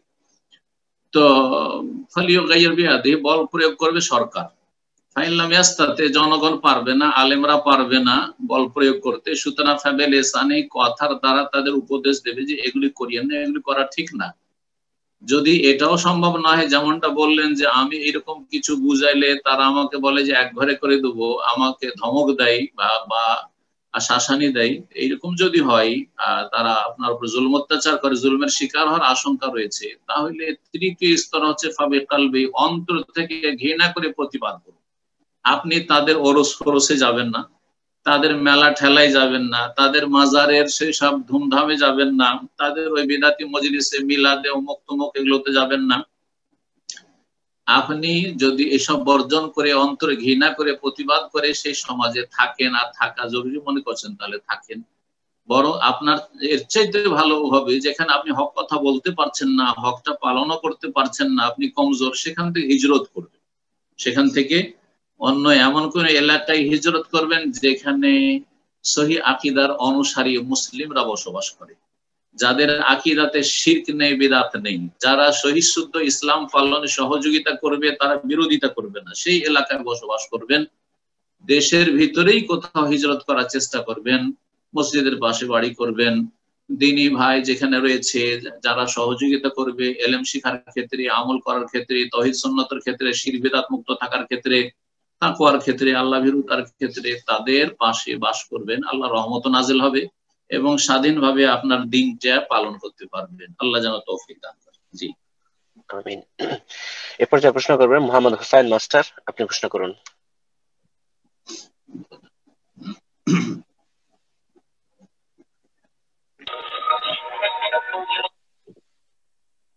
আসসালামু আলাইকুম ওয়া রাহমাতুল্লাহি ওয়া বারাকাতুহু। কেমন আছেন শেখ? ভালো আছেন? আলহামদুলিল্লাহ, বারাকাল্লাহু ফিক। বলেন প্রশ্ন আপনার কি? জি, প্রশ্নটা হলো অহংকার বশত আর কি, অহংকার সম্পর্কে। একটা বিষয় হলো যে সামর্থ্য থাকার পরেও যদি কেউ ধরুন ছিঁড়া কাপড় পরে কোনো প্রোগ্রামে আসা যাওয়া করে, সম্মানিত ব্যক্তি বিশেষ করে, তো যেখানে একটা জামা হয়তো 1000 টাকা হইতে পারে, সামর্থ্য কম থাকলে 300 টাকা দিয়েও একটা পাওয়া যায়, একটা উদাহরণস্বরূপ আর কি। তো সেই ক্ষেত্রে যদি কোনো সম্মানিত ব্যক্তি যদি কোনো ছিঁড়া কাপড় পরে কোনো স্টেজে বা এভাবে যায়, এটা কি আসলে অহংকারের অন্তর্ভুক্ত হবে কিনা? আল্লাহু আ'লাম, আল্লাহ ভালো জানেন তার অন্তরের কথা। যিনি এই কাজটি করছেন তার অন্তরের কথা আল্লাহ ভালো জানেন। কিন্তু হাদিস যেটি রয়েছে লেবাসুশ শুহরা, খ্যাতির পোশাক, সেই হাদিসের ব্যাখ্যা করতে গিয়ে আমি সৌদি আরবের উলামায়ে কেরামদের যে সব ব্যাখ্যাগুলি দেখলাম, তাতে দেখলাম যে যেমন অনেক দামি পোশাক, অসাধারণ দামের পোশাক পরা, যেমন লেবাসে শুহরা, খ্যাতির পোশাক, আর তার জন্য শাস্তির কথা রয়েছে যে আল্লাহ লাঞ্ছিত করবে, হ্যাঁ লাঞ্ছনার পোশাক পরাবেন কিয়ামতের দিনে যারা দুনিয়াতে খ্যাতির পোশাক পরিধান করবে। মাল্লাবিসা লিবাসা শুহরাতিন ফি দুনিয়া আলবাসাহুল্লাহু লিবাসা মাযাল্লাতিন বা মাযিল্লাতিন ইয়াউমাল কিয়ামাহ, সহিহ মুসলিমের হাদিস। তো যেই ব্যক্তি খ্যাতির পোশাক পরবে তাকে লাঞ্ছনার পোশাক কিয়ামতের দিন আল্লাহ পরাবেন। যেমন অনেক দামি পোশাক, অসাধারণ দামি পোশাক, সমাজে ওই রকম দামি পোশাক কেউ পরে না, রেশমের কাপড় পরছে অথবা এত দামি পোশাক পরছে, সাধারণত এইরকম পোশাক পরে না। যেমন কোন একজন মহিলার কথা এই বাঙালিদের মধ্যে শুনেছি যে তার একটা শাড়ির দাম 40 লক্ষ টাকা মিনিমাম। এগুলো হচ্ছে লেবাসে শুহরা, হারাম, এবং এগুলোর জন্য আল্লাহ লাঞ্ছিত করবেন। ঠিক তেমনি যদি এত একেবারে নিম্নমানের ছেঁড়া ফাটা, যেই যুগে ছেঁড়া ফাটা চলে না, কেউ পরে না, ছেঁড়া ফাটা পরে, আর আপনার একেবারে নিম্নমানের পরে, এটাও শোহরাত, এটাও শোহরাত। এইরকমই বাঙালি যদি আফ্রিকান পোশাক পরে, আফ্রিকান পোশাক আশা করি দেখেছেন হজ মৌসুমে অথবা উমরাতে, যে আফ্রিকারা একেবারে যেগুলো আমাদের দেশে মহিলারাও এত রং বেরঙের আপনার কাপড় চোপড় পরে না হয়তো, যেগুলো আফ্রিকান পুরুষরা অনেকে পরে। তো আফ্রিকান পোশাক যেহেতু কেউ বাংলাদেশে ভারতে পরে, তাহলে সেটা লেবাসের শোহরাত। তো এসবগুলি শোহরাত বা খ্যাতির পোশাকের অন্তর্ভুক্ত, সুতরাং এগুলো থেকে বেঁচে থাকা উচিত। আর বাকি কথা হলো কেউ যদি করে থাকেন ইন্নামাল আমালু বিনিয়াত, তার নিয়তের উপর নির্ভরশীল, সুতরাং তার নিয়তের উপর আক্রমণ করার আমাদের কোনো প্রয়োজন নেই, আর আমাদের তাকে অনুসরণ করানোর প্রয়োজন নেই, আর এর প্রশংসা করারও কোনো প্রয়োজন নেই। জি, জাযাকুমুল্লাহু খাইরান। বারাকাল্লাহু ফিকুম। আমরা প্রোগ্রামের শেষ পর্যায়ে চলে এসেছি। এখন থেকে আমরা 2টি প্রশ্ন নেব ইনশাআল্লাহ, এর মাধ্যমে আজকের প্রোগ্রাম শেষ হয়ে যাবে। পর্যায়ে প্রশ্ন করবেন শাহাদাত সানি, আপনি প্রশ্ন করুন। আসসালামু আলাইকুম রহমতুল্লাহি বারাকাতুহু। শেখ ওয়ালাইকুম আসসালাম ওয়া রাহমাতুল্লাহ। শেখ বাংলাদেশ থেকে বলছি। জি বলেন। শেখ সালাত সম্পর্কে 2টি প্রশ্ন ছিল আর কি। কি সম্পর্কে? সূরা সালাত সম্পর্কে, নামাজ সম্পর্কে বলেন। হ্যাঁ, সালাত সম্পর্কে। জি শেখ, ইমাম যদি অনেক তাড়াতাড়ি সূরা ফাতিহা পড়ে, সেই ক্ষেত্রে আমাদের তো মানে শুদ্ধভাবে সূরা ফাতিহাটা পড়া হয় না আর কি। আর মানে তাড়াতাড়ি সে এত তাড়াতাড়ি পড়ে যায়, আমি তৃতীয় মানে আয়াতে আছি বা 4 নাম্বার আয়াতে আছি, কিন্তু সে পড়ে ফেলছে, তখন আমার অনেক তাড়াতাড়ি শেষ করতে হয়। সেই ক্ষেত্রে আমার মানে সহিভাবে পড়া হয় না আর কি। আর রুকু থেকে ওঠার সময় সামি আল্লাহু লিমান হামিদা কি আমি উঠার সাথে মানে উঠার সময় বলবো না উঠে বলবো?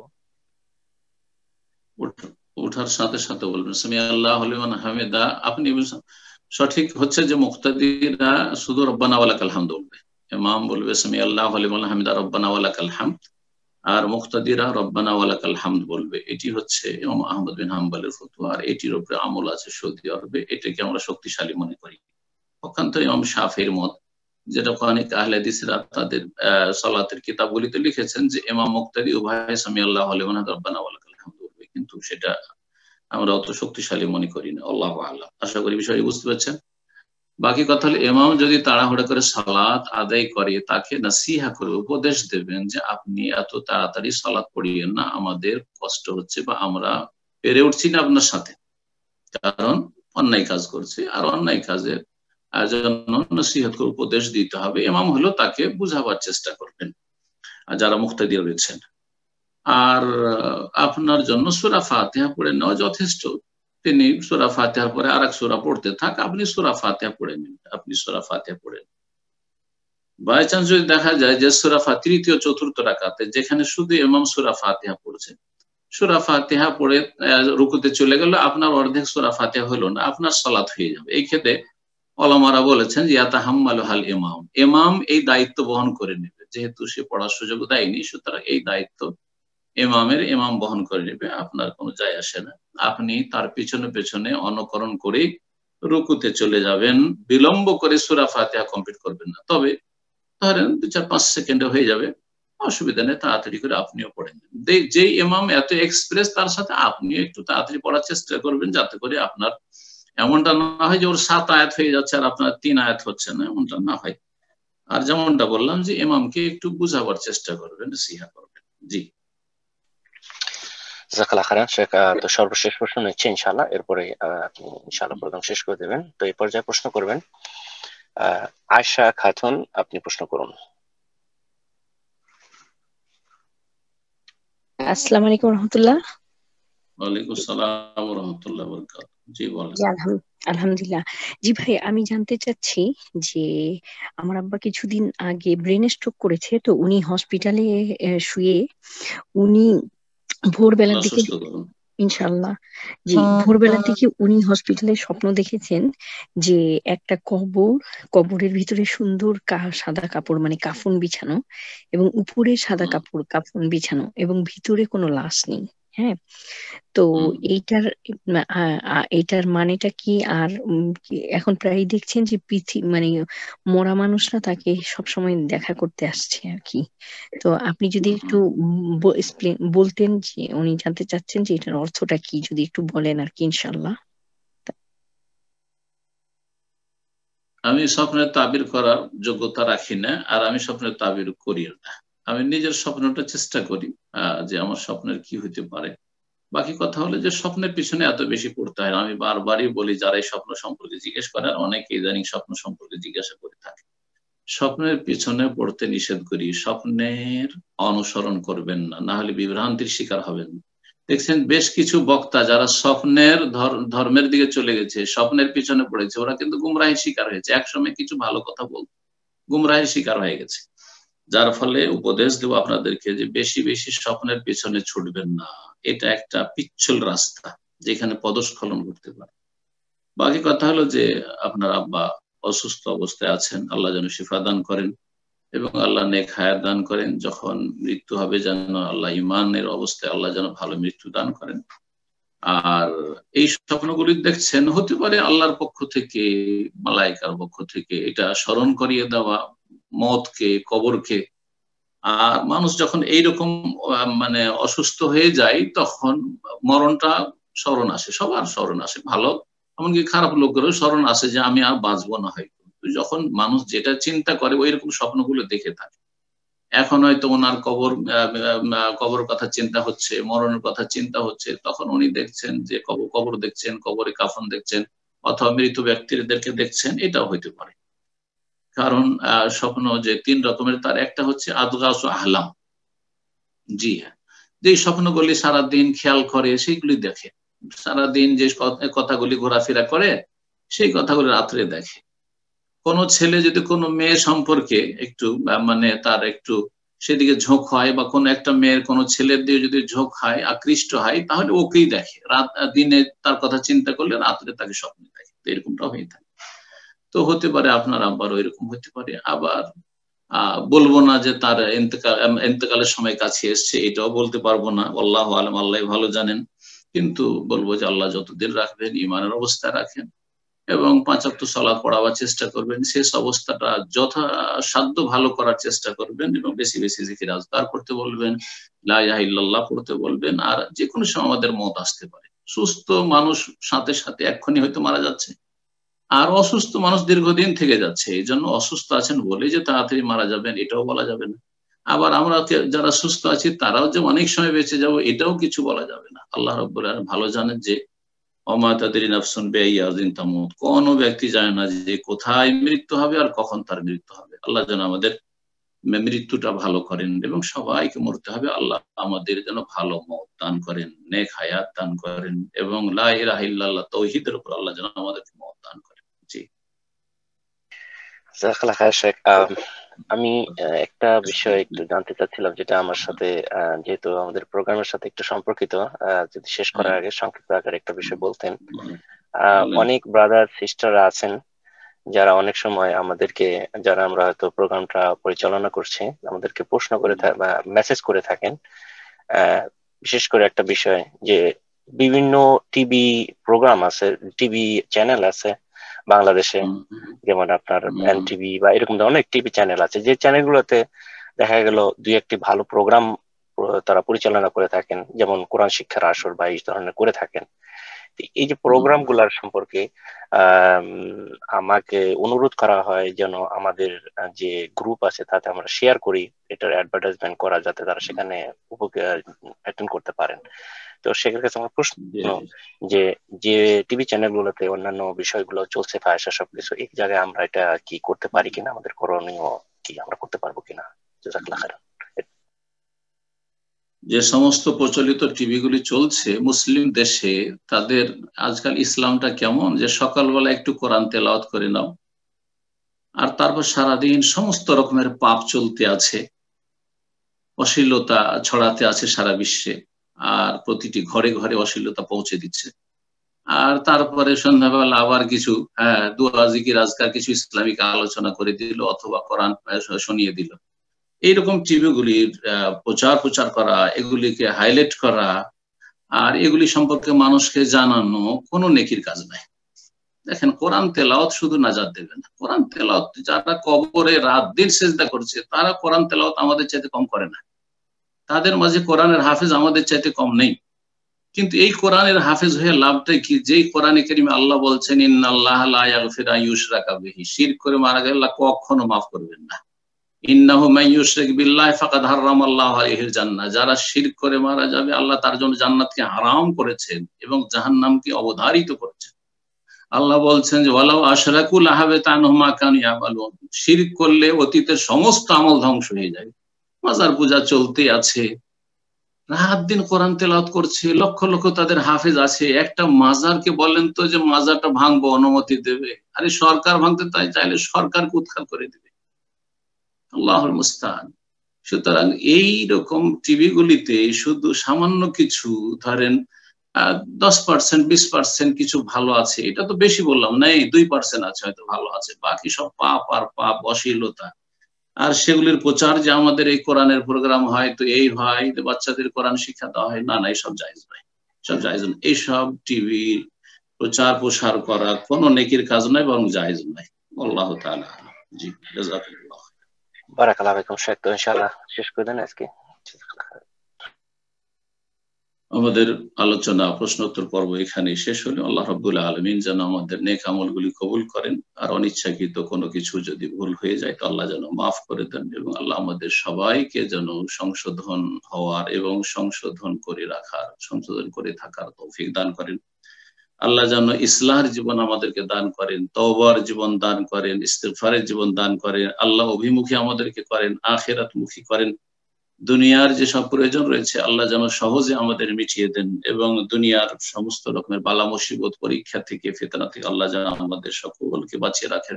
প্রতিটি মুমিন মুমিনাতকে, বিশেষ করে যেসব ভাই বোনেরা আমাদের সাথে অংশ নিয়েছেন, আল্লাহ তাদের যেন উত্তম প্রতিদান দান করেন। তাদের যেসব ভাই বোনদের বালা মুসিবত রয়েছে আল্লাহ বালা মুসিবত যেন দূর করে দেন। যাদের রোগ ব্যাধি রয়েছে আল্লাহ যেন তাদেরকে আরোগ্য দান করেন। যাদের কোন রকমের অভাব রয়েছে আল্লাহ যেন অভাব দূর করে দেন। যাদের কোনো প্রয়োজন রয়েছে আল্লাহ প্রয়োজন যেন পুরা করে দেন, এবং সমস্ত রকমের অনিষ্ট বালা মুসিবত থেকে আমাদের সকলের আল্লাহ যেন হেফাজত করেন। সুবহান রাব্বিকা রাব্বিল ইজ্জাতি আম্মা ইয়াসিফুন ওয়া সালামুন আলাল মুরসালিন ওয়ালহামদুলিল্লাহি রাব্বিল আলামিন।